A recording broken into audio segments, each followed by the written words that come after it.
Radiant Reader. Why you sound like that? Why? Nothing, I'm sorry. We'll start over. Welcome back, Radiant Readers, to my BookTube channel. You want to attempt my intro? Sure, I'll attempt the intro. Welcome back, Radiant Book Readers. Is that it? It's Radiant Readers. Oh, welcome back, Radiant Readers. It's your boy Alexander, Hannah's older brother. We're here on another episode of Book Savvy. I'm going to show y'all why the non-recreational readers are the most lit reading group of all. Let's get it.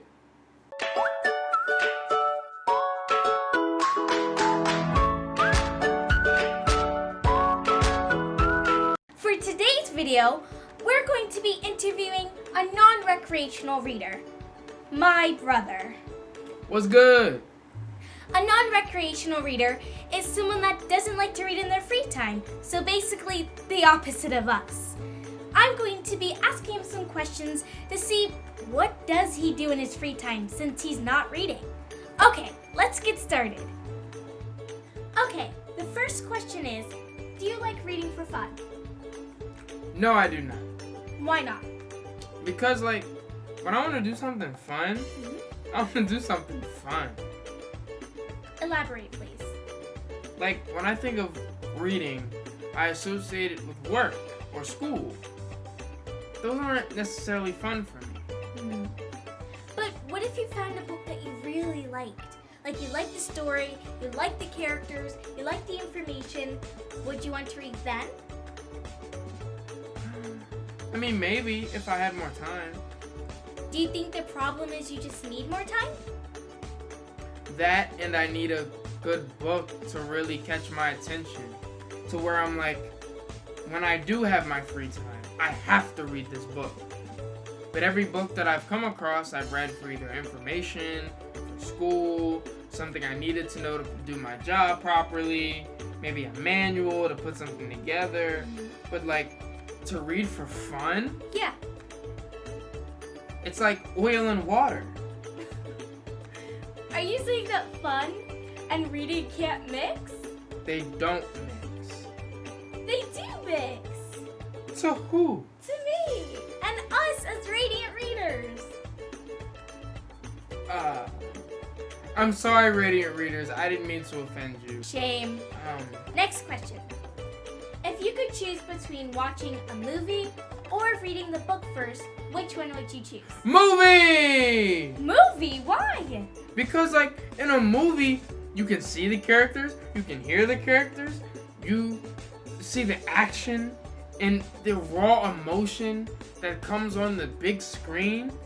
You can go to the movies, as a social outing and get a box of popcorn and get, a drink and get some candy, after dinner. Nobody goes to dinner and they're like, oh, I'm gonna go home and read a book. I do. But I don't disagree with you. Movies are great, and I love watching movies. They're fun. But I also like reading books as well, and I'd rather read the book first because I want to imagine the characters, I want to imagine the places, what things look like, how they look like, what the action scenes look like. I want to imagine that. But the thing is, it's with everyone who I've heard, let's just take Harry Potter, for example. Okay. Or we'll take Hunger Games, for example. Okay. People who've read the book first, right, who then go see the movie, right, they're like, the movie's terrible. Because it doesn't cover everything that's in the book. So why not watch the movie first? Get an idea of what's going on. You can visualize the characters. You can visualize the scenery. And then read the book. When you're bored and have nothing else better to do. Because for me, so people do that. They watch the movie first, then read the book. But when I watch the movie first, it spoils how I see the characters and how they act or what they look like, because that's already decided for me when I watch a movie. But when I read the book, it's up to me. It's all my choice. It's my world. But then doesn't it ruin the movie when you have an idea of what your favorite character looks like, and then you see the movie and you're like, but that's not how I envision them. That's not what I thought they sound like. That's not how they would run across the bridge. This movie's terrible. Yeah, but I also like to see what like other people think, or how movies are gonna put it, or if it wasn't so detailed like in books, then how would it look in movies? Or sometimes I just want to watch the movie because I want closure from the book. So do movies give you that closure? Yes. Okay. Next question. What would motivate you to read? Money? You would read. So you just want to read for money? I mean, you asked what would motivate me. Okay. If there was no money involved, what would motivate you to read? Can I have something that's close to money?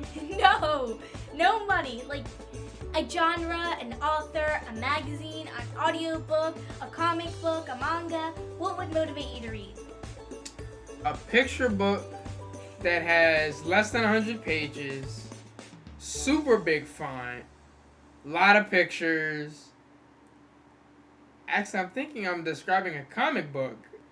Yeah. Because, I mean, they're short, they have pictures, they have not that much dialogue. The comic book might be short, but it's like a long series. You like comic books because you can see it? But not only that, but because I can feel accomplished after completing short goals. If I take a book, for example, Yes. that has 500 pages in it, and I read 20 pages, in my mind I'm like, wow, I have 480 pages to go. If I ever take a comic book and I read the 20 pages, I'm like, I'm done. Like, now I can go on to the next one, like, level 2. So you just want to feel accomplished? A little bit, yeah. But what if you're reading for the story instead of feeling accomplished? But you could also feel accomplished after you've read a 1,000-page book. But, like, what if I read a 1,000-page book? Right. And, like, I put mad time into it. Right. And it ends on a cliffhanger. Well, that's so much fun. Fun? Yeah, it gets you hyped up for the next book. So you go through all of that. Yeah. The highs. Yeah. The lows. Yeah. Just to be left on red?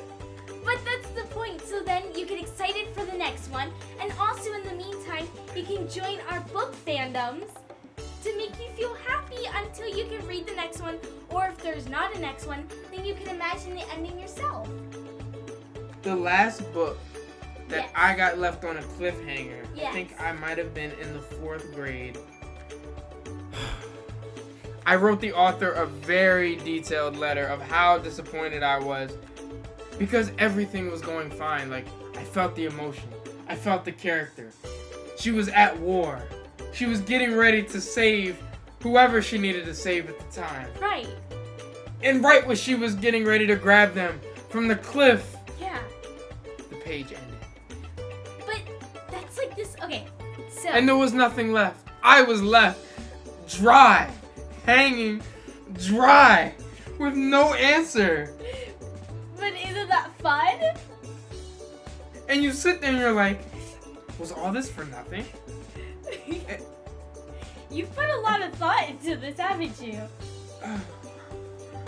Books have left me just emotionally disconnected like that before. Well then, maybe you need the right book. Maybe you just need a book that has no cliffhangers. But how do you know?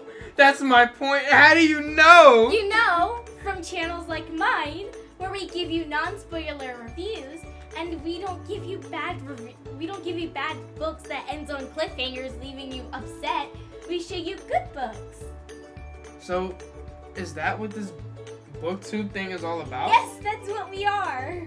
Well, apart from the fandoms and the ships, that's what we are. I would recommend you books that don't leave on cliffhangers. So, I can find out how it all ends? Yeah. There's books that don't end on cliffhangers. And you can find out, like, what happens? Yes. And whether or not the hero lives or dies? Yes. Well, what book? Multiple. See, at first, this video was to show us readers what non-readers think. But now we know. They just haven't found the perfect fandom yet. Okay. Okay. Thank you guys so much for watching. And if you like this video, please like and subscribe. Yeah! Thanks Thanks so much for watching, and if you like this video, don't forget to like and subscribe. Yeah, man, don't forget to like and subscribe. Book Savvy. It's the livest booktube on television. Television, we're on BookTube. Oh, the livest booktube on BookTube. It's your boy Alexander, and we're back at it again.